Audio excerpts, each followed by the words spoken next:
Welcome, market participants, to another Three Things in Credit. I'm Van Hesser, Chief Strategist at KBRA. Each week, we bring you three things impacting credit markets that we think you should know about.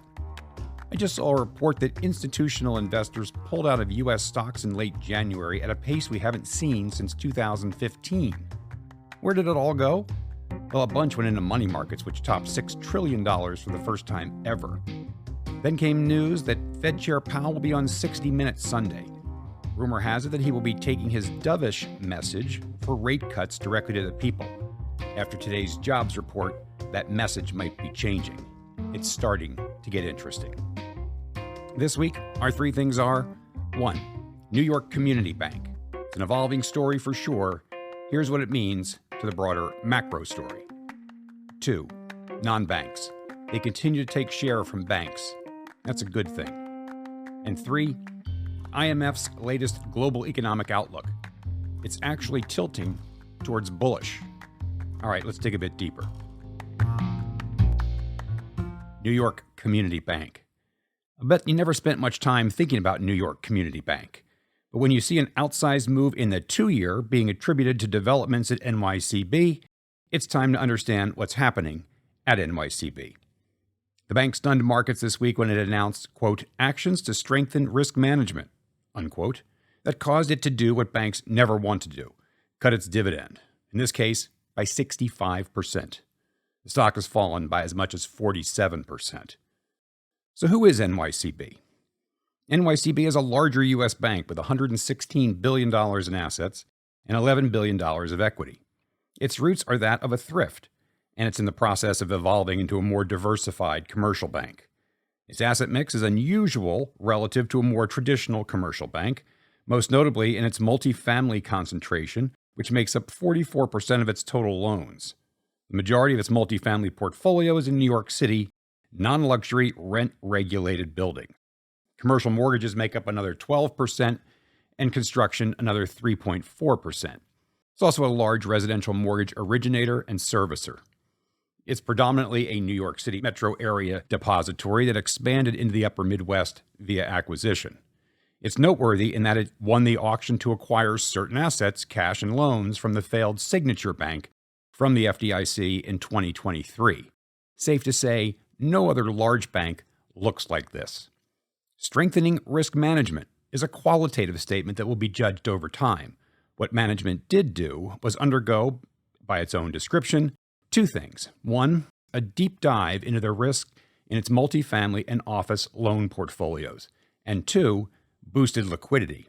On point 1, it added $552 million in the fourth quarter to its loan loss reserve. By the way, that compares to $62 million in the previous quarter, to give you an idea of the magnitude of that.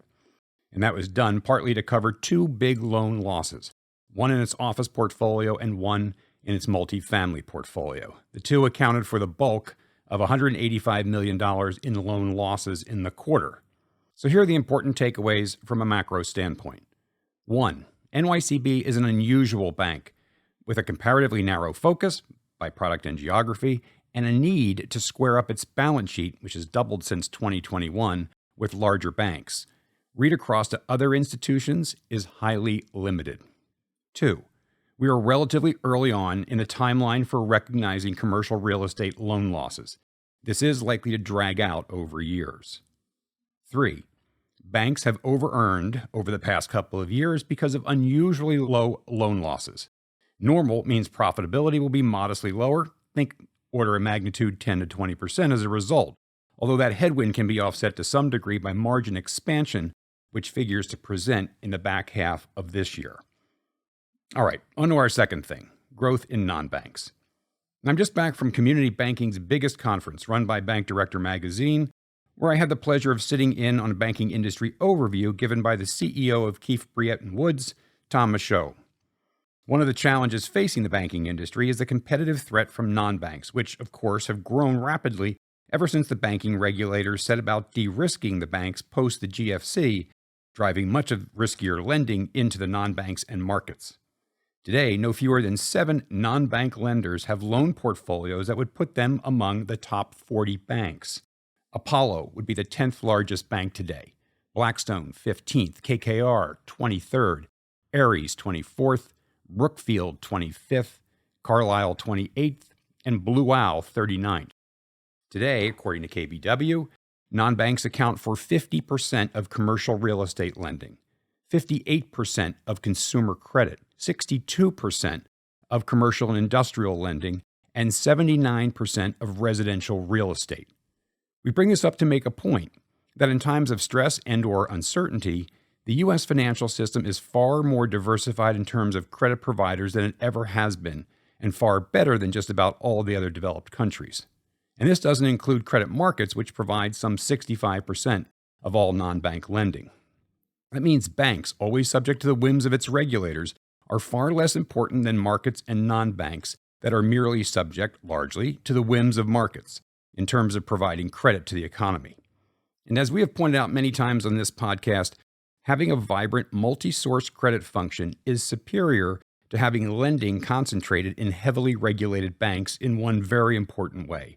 Markets and non-banks provide a better shock absorber than banks who cede control to regulators in times of stress, which often results in a more severe credit crunch. All right, on to our third thing, the IMF's latest forecast. So the IMF came out with its latest World Economic Outlook, and it's fairly bullish, all things considered. All things, of course, includes inflation, two hot wars and the geopolitical tension that goes with that territory, and China's ongoing issues, including its property sector distress. For 2024, the fund is forecasting global growth of 3.1%, and that's 0.2% higher than last October's forecast. But for context, recall that the 20-year average annual prior to the pandemic was 3.8%, so let's curb our enthusiasm at least somewhat. But given where we were a year ago, where calls for a global recession were not all that uncommon, this should come as a relief. The improvement in the outlook is attributable to widespread disinflation, in part driven by the benefit of falling energy prices. Over 80% of the world's economies are expected to see lower headline and core inflation in 2024, according to the fund. The improvement is driven by favorable supply-side developments and, somewhat paradoxically, at least to us, tightening by central banks, which has kept inflation expectations anchored. The IMF does recognize, however, that relatively high level of rates and the withdrawal of fiscal support will weigh on growth in 2024. Regionally, the U.S. is expected to grow 2.1%, which is 0.6% higher than the October 23 forecast, and well above the 1.5% Bloomberg consensus, and even the Fed's 1.8% longer-run GDP estimate for the U.S. The fund believes that resilient consumer spend, aided by confidence that comes from tight labor markets, is driving the growth. The Eurozone is forecast to be a bit weaker than was the case in October, with growth estimated to come in at 0.9%, down from the previous estimate of 1.2%. Weak consumer sentiment, still lingering effects of higher energy prices, and weakness in interest rate-sensitive manufacturing results in what the fund calls, quote, notably subdued growth, unquote. Similar themes underpin the UK's 0.6% 2024 estimate. That's unchanged from October.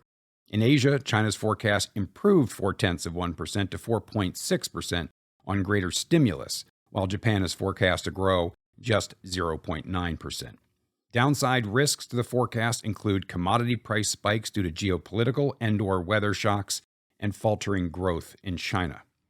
All of this is consistent with our expectation that a soft landing is likely across the globe, something that will likely put the scourge of inflation in the rearview mirror for much of the developed world. The effects of the pandemic may finally be behind us in this, the 5th year since the outbreak.